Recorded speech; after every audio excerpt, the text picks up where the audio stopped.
ሰላም ዶክተር የምስራች ይባላለሁ በመቅረዝ የውስጥ ደዌና የህፃናት ህክምና ማዕከል ውስጥ የህፃናት ህክምና ስፔሻሊስት ነኝ። ለህፃናት እድገት በጣም አስፈላጊ የሚባሉት 1000 ቀናት ወይም 1000 ጎልደን ዴይስ የሚባሉት ከእርግዝና ጀምሮ እስከ ሁለተኛ ዓመት ልደታቸው ድረስ ያለው ጊዜ ነው።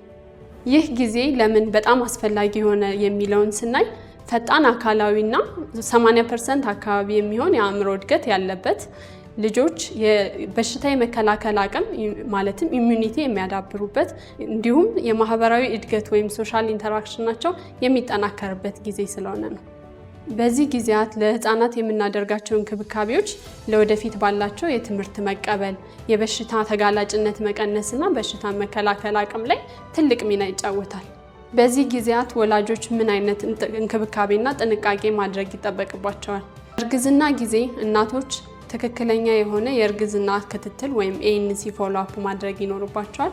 በዚህ ክትትል ሰዓት የተላላፊ በሽታዎች ምርመራና ህክምና ማድረግ፣ በእርግዝና ወቅት የተመጣጠነ ምግብ መመገብ፣ ከተወለዱ በኋላ ለመጀመሪያዎቹ 6 ወራት በተቻለ መጠን የእናት ጡት ወተት ብቻ እንዲጠቡ ይመከራል። 6 ወራት ሲሆናቸው ተጨማሪ ምግቦች በአይረን፣ ዚንክ እና ቫይታሚን ኤ የበለጸገ መጀመር ይኖርባቸዋል። ቀኑን በጠበቀ መልኩ ክትባት ማስከተብ ይኖርብናል። ወላጆች ደግሞ ጊዜ ሰጥተው ልጆችን ማጫወት፣ መንከባከብ ይጠበቅባቸዋል። ይህንን እና ሌሎችንም በህፃናት እድገት ዙሪያ መሰል ጉዳዮችን የማማከር አገልግሎት ከፈለጉ በማዕከላችን በመቅረዝ የውስጥ ደዌና የህፃናት ህክምና ማዕከል ተገኝተው አገልግሎቱን ማግኘት ይችላሉ።